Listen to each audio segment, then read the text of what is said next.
Okay, Nance. Balik tayo ulit dito sa ating studio, 98.4 Love FM. Nance, itong susunod na awitin mo, although tapos na yung Pasko. 'Di ba? Araw-araw naman Pasko, 'di ba? So, kailan mo na-compose ito? Actually, ito pong song na to, na-compose ko po siya last 2019. It just happened po kasi na dati noon I was under a management. To be honest po kasi, with my religion, hindi po talaga kami nagpa-practice ng Pasko. But since I was under a management at that time, ni-request po sa akin nung pinaka-manager ko noon. Actually, hindi lang naman po ako, kundi lahat ng artist na hawak niya, na mag-compose kami ng song for the holiday season. So, last 2019, I composed this song. Na nagsimula po ito sa isang pagkakataon lang po na I was sleeping. At napanaginipan ko po yung tono ng intro. And then, pagkagising ko, kinuha ko agad yung phone at hinam ko na lang siya kasi madaling araw na. So, nirecord ko. Wala pa akong idea kung anong ibig sabihin ng song, pero nagustuhan ko kasi yung melody niya. Kind of catchy at parang pangmasa. So, nung time po na ni-request po ng manager ko na yun, actually his name is Andy Ortiz. Nung ni-request niya, naisip ko na, ito meron mga pala akong tono, gamitin ko ba yan? And for some reason, nung inupuan ko yung song at ginawa ko, it just took me around 30 minutes. Natapos ko siya ng isang upuan. Para talagang tinulot na magawa ko yung kanta. So, then I submitted it. But the problem is, of all these artists, ako lang yung gumawa ng song. Lahat kasi siguro naging busy sa pag-gig, sa mga shows nila. Ako lang po yung gumawa ng kanta. So, kahit nagawa ko yung kanta, I'm not really so sure kung talaga na-appreciate niya. Hindi natuloy yung parang compilation album na gagawin sa akin na nare-release. So, the next year, ito nga po, nagka-pandemic na and everything, around November, sinuggest ko ulit sa kanya, baka pwede niya ako matulungan to release this song. Kaya lang, admittedly, I have to understand, medyo financially, na-apektuhan din siya. Ang lahat naman po na-apektuhan financially. So, hindi niya ako talaga natulungan. But I'm still thankful kasi because of him, I was able to make this song. So, nirelease ko po itong kanta na to with the help again of Mr. Ray Magtoto. And then, yun po, tinulungan din ako sa music video ni Mr. Leslie Navarro. Si King Purpose din ang gumawa ng artwork ko sa iTunes. And then, nirecord ko pa yung vocals nito sa bahay ng isang kaibigan ko na kabanda ko dati, si Ray Almanan. So again, collective effort again, at na-release ko yung kanta last December. So, it was really surprising. I didn't really expect naman na maraming makaka-relate.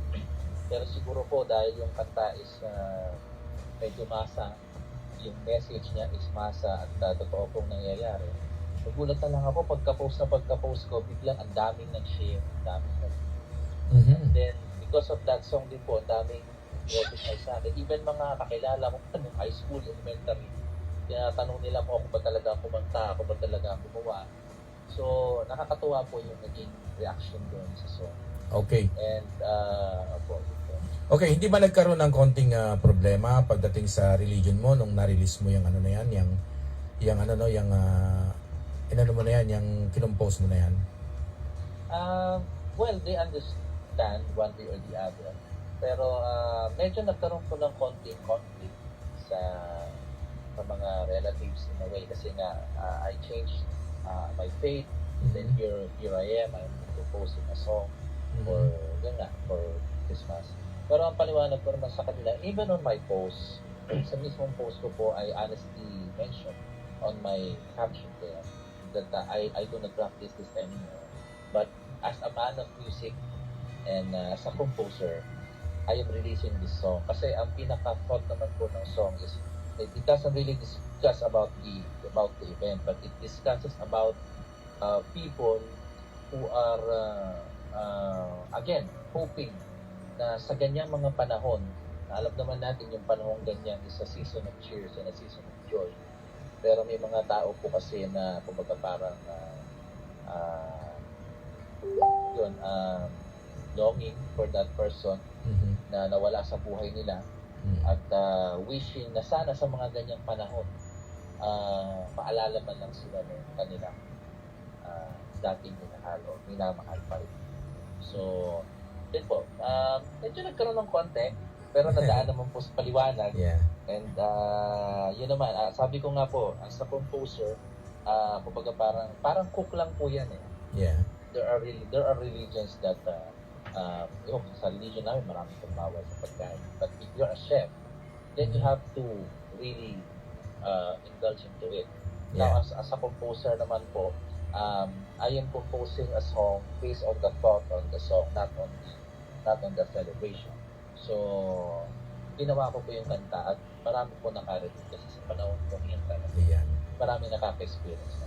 Para rin kaming mga DJ, kapag nakaupo kami sa booth, sa aming program, nire-represent namin yung being DJ name namin. Then right after nung program namin, yun ang yung totoong kami na, ganon.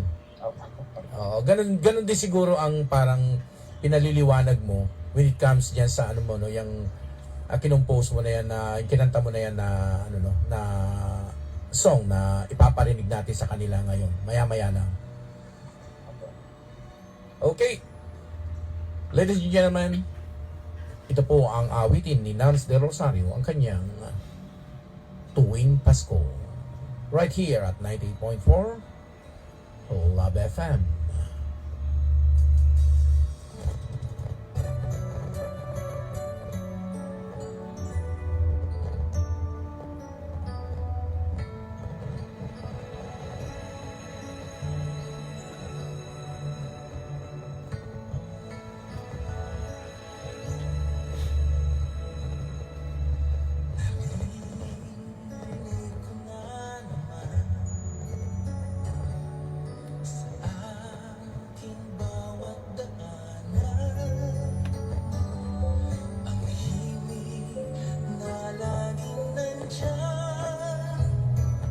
Sa ganitong